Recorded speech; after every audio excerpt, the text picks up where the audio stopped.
panjenengan sami kang badhe nderek kergengaken swasana langkung rumiyin. Monggo didereke kang mijil saking tlatah kita pati pereng ler. Diajeng Mimin Tiastomo sesarengan kalian campur sari mudo laras.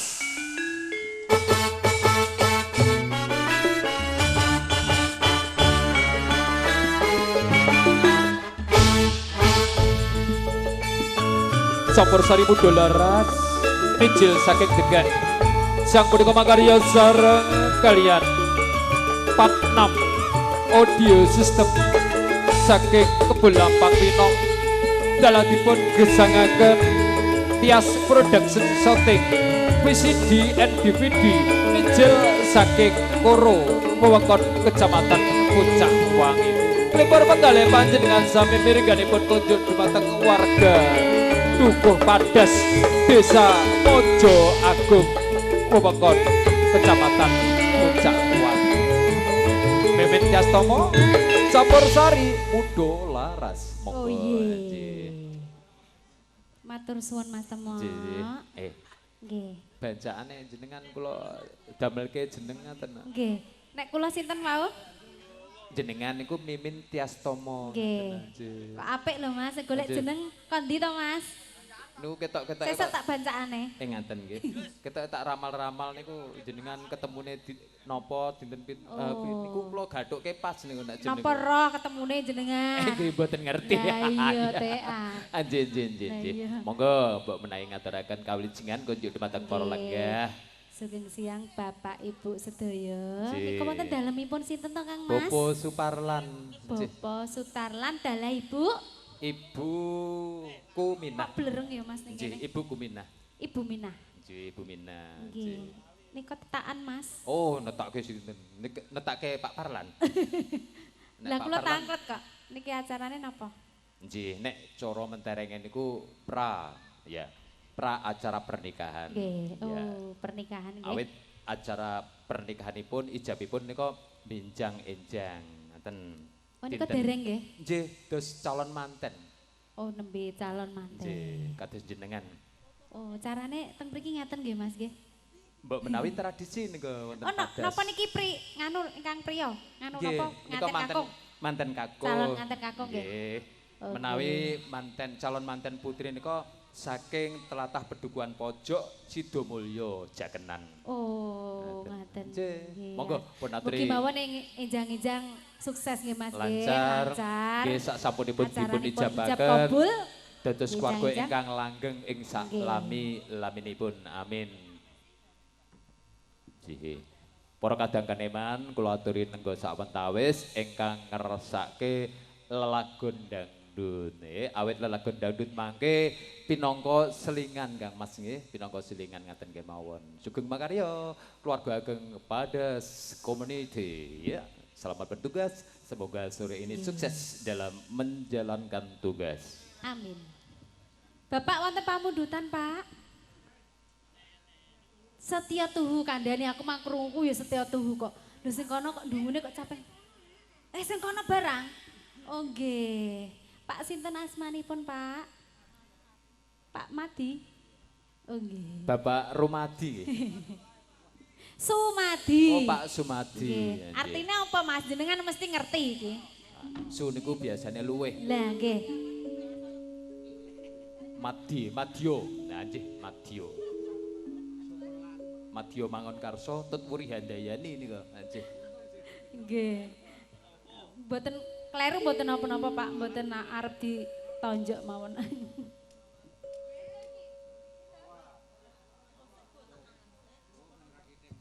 Nggih, diaturi angenteni rumiyin nggih Mas. Nggih. Bapak Madi, napa panjenengan kersa nderek gregengaken minggah wonten ing sasana utawinipun panjenengan kersa beksa? Mangke beksa. Niki kersane Bapak Jumadi nggih. Pak Sumadi. Bapak Sumadi. Kersanipun angenteni rumiyin. Oh ngaten. Nggih, mboten kersa kondur maksudnya. Ngaten. Pun aturi sanesipun. Nggih, lelagonipun. Sumangga Mbak Mimin. Dalem Pak. Dalem Pak. Alah, moh aku wis kadung krungu tek. Napa wae nggih? Pripun? Pripun. Matur suwun. Nggih, leres ayu Pak nggih. Awit wanita Pak. Nggih, ayu sedaya. Nggih, Pak Madi pamundutanipun mangke kaaturan. Nggih, nuwun sewu. Agem bawa.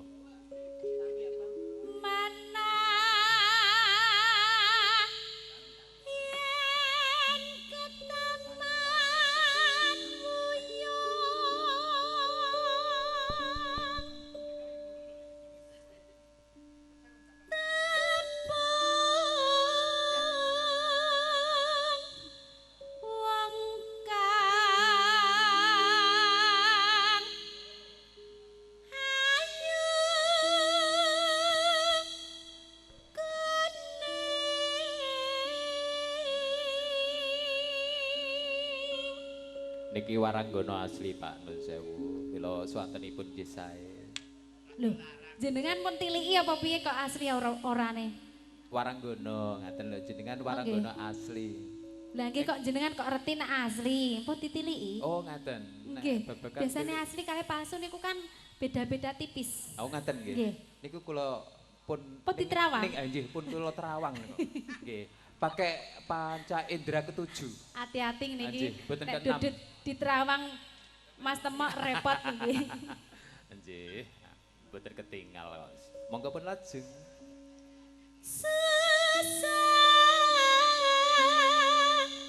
Lamun den lekno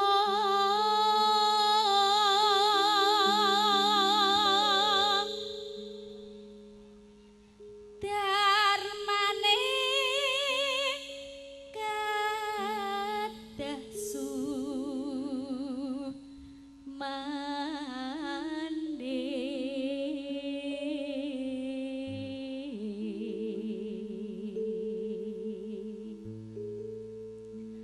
senadyan amung sedelo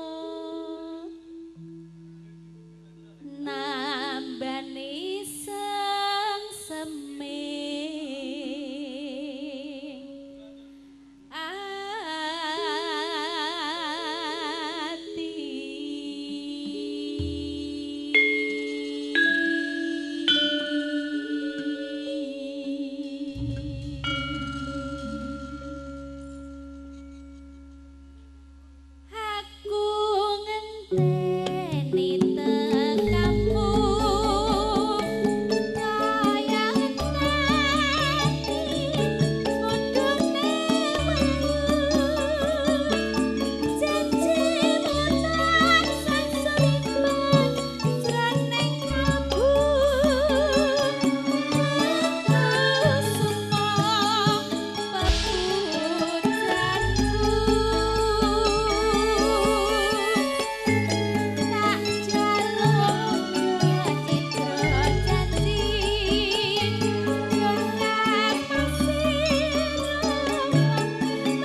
sore kok tambah adem nggih, Mas. Wis adem. Ketoke kerasan cah. Lah piye? Cepakane ya komplit. Wah, lho kancaku kayak rangas kabeh ya. Sak nampan kok terus resik lho. Cocok nggih. Mbak Mimin niku mboten kok rangas niku. Lah napa? Celutak. Celutak. Napa nggih? Nggih ngoten niku. Nggih, kerahapke, Mas. Kerahapke. Nggih. Malah basa kula desa lho jenengan. Lah nggih. Anjing nuwun sewu namung kemujingan Bapak dan Ibu. Monggo Mimin pun lajeng. Lah nggih sing penting mboten do ngantuk. Biasane nek bar maem parek iki terus do lir-lir ah. Gelar kloso. Cocok iki. Tak jaluk citra janji akan masih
ngantuk, Pak.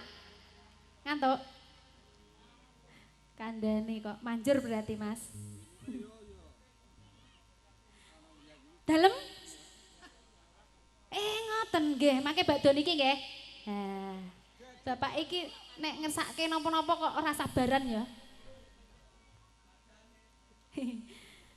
Kledang, kledang kae teko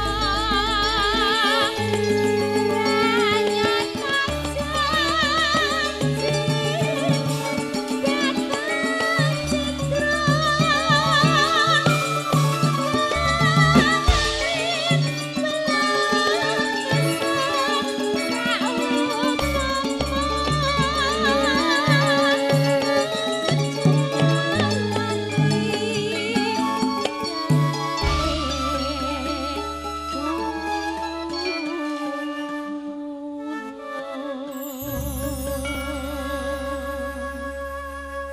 Angenteni pun diaturke. Bapak Nggih. sakniki Pak, pambudutanipun nggih. Pak Madi